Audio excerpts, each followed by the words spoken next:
नमस्कार students, today current affair. आज है 15 जुलाई और आज का करंट अफेयर जो आपके प्रत्येक एग्ज़ाम में बहुत महत्वपूर्ण होता है।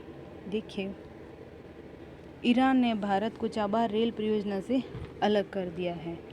तो ये ईरान ने भारत की चाबार रेल परियोजना से, ये चाबार बंदरगाह यह ईरान में, ये तो रेल परियोजना है, शायद 280 किलोमीटर है, 100 पता नहीं क्या, तो वहाँ से वो परियोजना है, तो उससे है ना भारत को अलग कर दिया है। ये रेल परियोजना, चाबार रेल परियोजना चाबार बंदरगाह को जोड़ती है जो ईरान में है। और चाबार बंदरगाह 3 राज्यों के सहयोग से बनाया गया है और ये मध्य पूर्वी एशिया को जोड़ने के लिए, तो इसमें ईरान और भारत के अलावा अफगानिस्तान भी शामिल है। तो ये है चाबार बंदरगाह। इनकी घोषणा ना परियोजना से अलग करने की घोषणा कल की 14 जुलाई को की गई है। 14 जुलाई को इसकी घोषणा की गई है।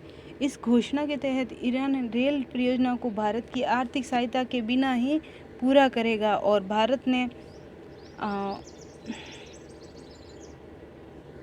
इसके लिए वह ईरान को राष्ट्रीय विकास निधि से 40 करोड़ डॉलर की धनराशि का उपयोग करेगा, है ना। और चाबार बंदरगाह के लिए ना 2016 में ना भारत ने इसके, नरेंद्र मोदी जी ने इनकी यात्रा की थी, उस समय ही समझौता किया था और उस समय ही हस्ताक्षर हुए थे। और इसमें इस परियोजना में करीब 1.6 डॉलर का निवेश होना था, जो हुआ नहीं। इसमें कुछ रीज़न भी है, कुछ प्रैक्टिकल रीज़न भी है।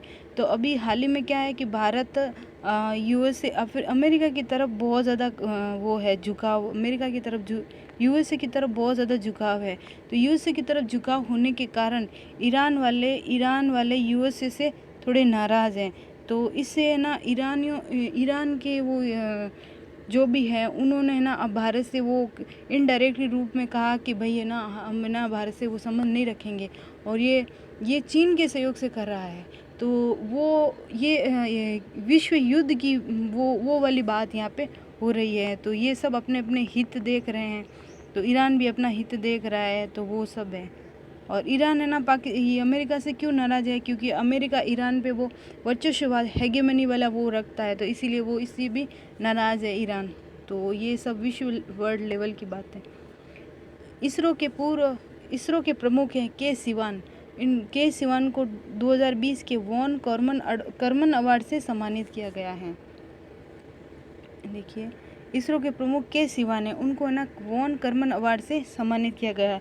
उन्हें ना मार्च 2021 में पेरिस में इस पुरस्कार से सम्मानित किया गया। अब घोषणा हुई है अभी, तो पहले फिर उसको सम्मानित किया जाएगा। देखिए, वॉन कर्मन अवार्ड क्या होता है, या इंटरनेशनल अकेडमी ऑफ एस्ट्रोनॉटिक्स यानी IAA के द्वारा दिया जाता है।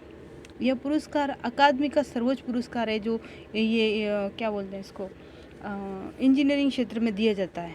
तो ये हमारे के सिवान हैं, ये ध्यान रखना, के सिवान एक किसान थे। तो ये है। पोलैंड के राष्ट्रपति आंद्रेज डूडा ने दूसरे कार्यकाल के लिए जीत हासिल की है। ये पोलैंड के राष्ट्रपति हैं और इन्होंने दूसरे कार्यकाल के लिए जीत हासिल की है। ये अपना आप में वो कौन सी पार्टी से हैं, ये उदारवादी हैं, है ना, इनको वो है।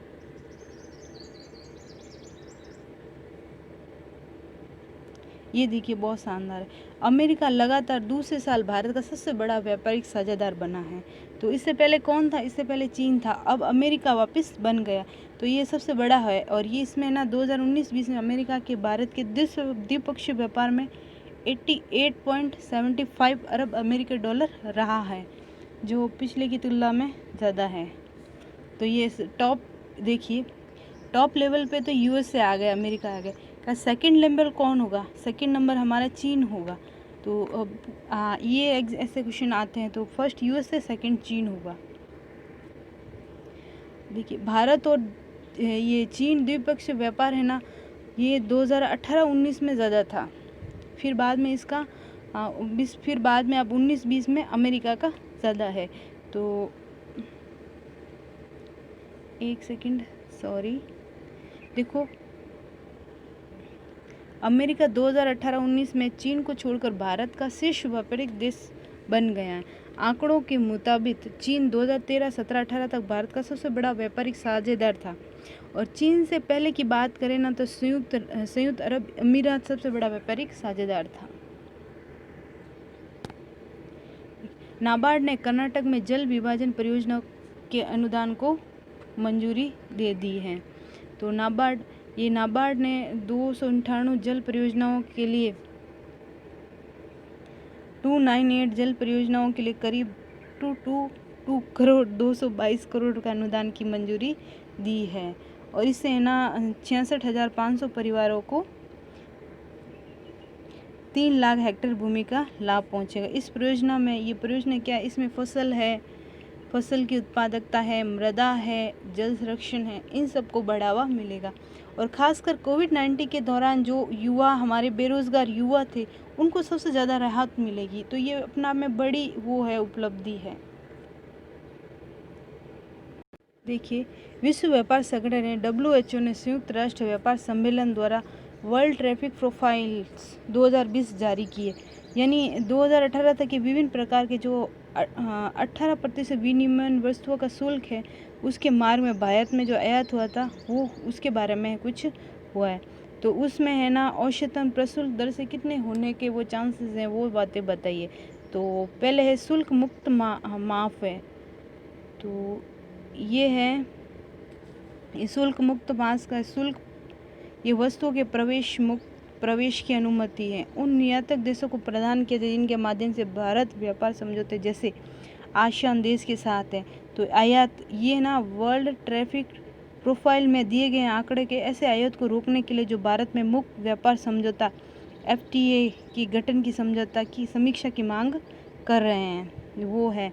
इसमें देखो बाइंडिंग कवरेज में भारत की हिस्सेदारी 74% है जबकि चीन की 100% है। विभिन्न प्रकार के शुल्क में देखो ना मोस्ट फेवरेट नेशंस, देखो मोस्ट फेवरेट नेशंस जिन्हें WHO के अन्य देशों में होने वाले आयात में करने की प्रतिष्ठा प्रकट की जाती है। ये है देश अधिमान्य व्यापार समझौता, ये भी भारत में सबसे मोस्ट फेवरेट मालदीव है, फिर बांग्लादेश है, ऐसा कुछ है। विभिन्न प्रकार के ये हो गया अधिमान्य शुल्क हो गया, फिर बद्ध शुल्क हो गया, ये सब है ना शुल्क है ना। तो ऐसे करके और अमेरिका का ये तो मैंने आपको बताया जैसे शीर्ष व्यापारिक साझेदार बन गया है। और एक क्या है अंतर मंत्रालय समूह द्वारा रियासती बैठक हुई थी। ये देखो ये बना सरकार द्वारा एकीकृत गैस मूल्य प्रणाली का प्रस्ताव रखा है। ये परिवहन में लागत की कटौती करना है ये है। अच्छा ये देखिए देखो दिव्यांगजन होते हैं ना तो उनको भी SC ST के सम्मान है ना, ये जो को लाभ है ना कोटा है ना जो वो उनको मिलता है वो उनके हकदार। ये उच्चतम न्यायालय में हाल ही में निर्णय दिया गया है। तो इन्हें कौन से आर्टिकल के तहत इन्हें आरक्षण मिलता है, आर्टिकल 16(4) और 15(4) के अकॉर्डिंग इनको आरक्षण मिलता है। तो ये है, तो इन्होंने कहा कि ये भी वो कमज़ोर वर्ग है तो इसीलिए इनको भी आरक्षण मिलना चाहिए। तो इन्होंने सुप्रीम कोर्ट में एक वाद आया है, उस वाद के अकॉर्डिंग इनको अनमोल भंडारी वाद जो 2012 में आया था उनके अकॉर्डिंग इनको कहा है कि निःशक्त व्यक्ति भी पिछड़ेपन से ग्रसित होते हैं उनको भी आरक्षण दिया जाना चाहिए जिससे वो आज समाज में आगे आ सके।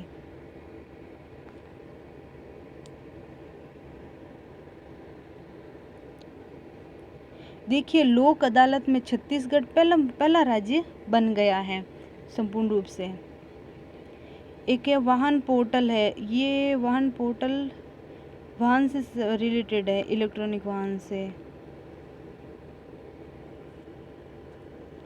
Thank you watch my video and पूरा देखें और कुछ कमी हो तो हमें ज़रूर बताएं। धन्यवाद।